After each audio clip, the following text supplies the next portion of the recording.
रामधारी खंड 2 अभ्यास 40-41 100 शब्द प्रति मिनट प्रारंभ होंगे। 5, 4, 3, 2, 1। महोदय, कुछ लोग आज यह कहते देखे गए हैं कि राष्ट्रीय एकता अंग्रेजी के माध्यम से हो सकती है। कई लोगों की धारणा है कि अंग्रेजी निकाल दी जाए तो राष्ट्र टुकड़े टुकड़े हो जाएगा, वैज्ञानिक प्रगति रुक जाएगी आदि।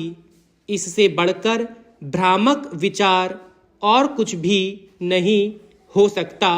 मैं अंग्रेजी की उपादेयता को नकार नहीं रहा, किंतु हर जगह उसका वर्चस्व हो यह स्वीकार्य नहीं हो सकता।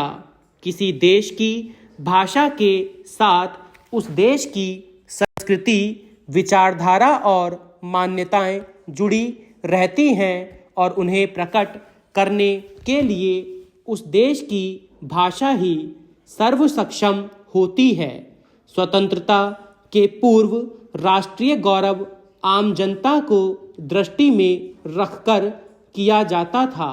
राष्ट्रीय एकता का अर्थ है करोड़ों भारतीयों की एकता, और यह एकता हिंदी से ही लाई जा सकती है, अंग्रेजी से नहीं। अंग्रेजी को बनाए रखने की नीति मानसिक दासता की द्योतक है।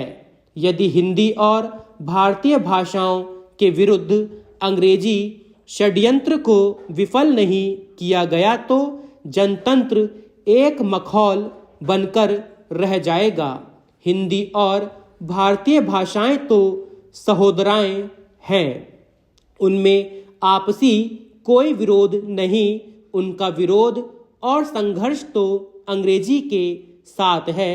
जिस दिन क्षेत्रीय भाषाएं अपने क्षेत्र के प्रशासन, न्याय, शिक्षा आदि में स्थापित हो जाएंगी, उसी दिन राष्ट्रीय स्तर पर राष्ट्रभाषा, राजभाषा और संपर्क भाषा के रूप में हिंदी के स्थापित हो जाने का मार्ग प्रशस्त हो जाएगा।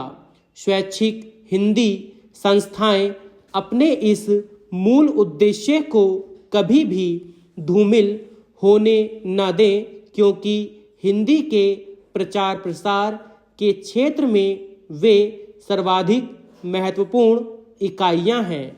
इस दृष्टि से मैसूर हिंदी प्रचार परिषद का यह कार्यक्रम श्लाघनीय है कि वह हिंदी के साथ कन्नड़ जिज्ञासुओं के लिए कन्नड़ की प्रारंभिक और उच्च कक्षाएं एवं परीक्षाएं चला रही है।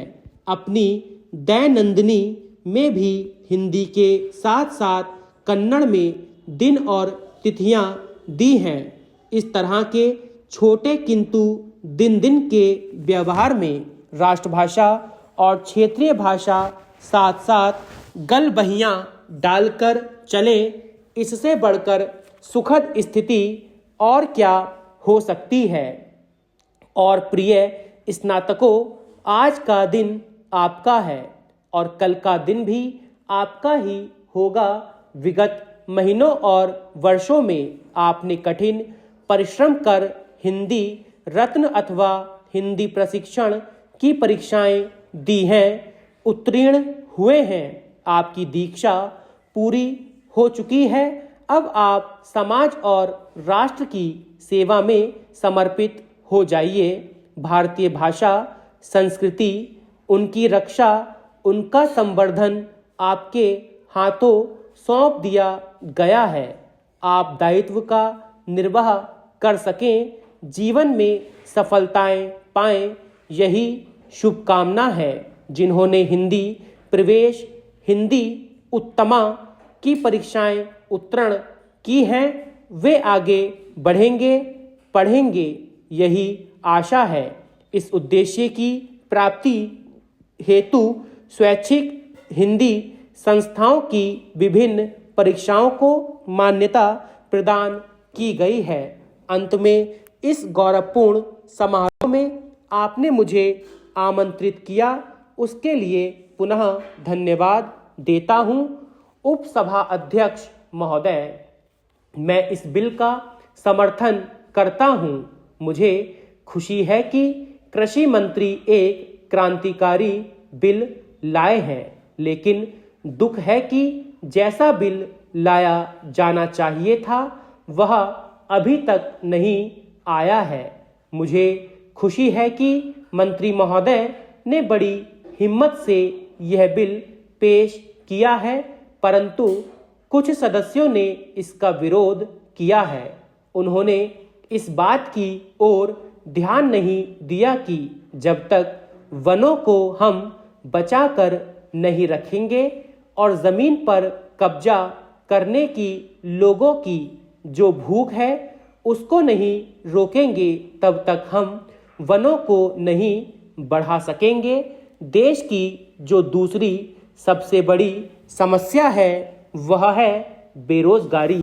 उसे यही एक विभाग है जो सबसे ज्यादा दूर करता है। आदिवासी लोगों को, गरीब और पिछड़े लोगों को वनों से ही रोजगार मिलता है। काफी ऐसे लोग हैं जो 6 महीने वनों से ही फल फूल द्वारा भोजन करते हैं। मैं इस विषय में मंत्री महोदय का ध्यान आकर्षित करना चाहूँगा। मेरा क्षेत्र अंडमान निकोबार है जो बहुत हरा भरा है।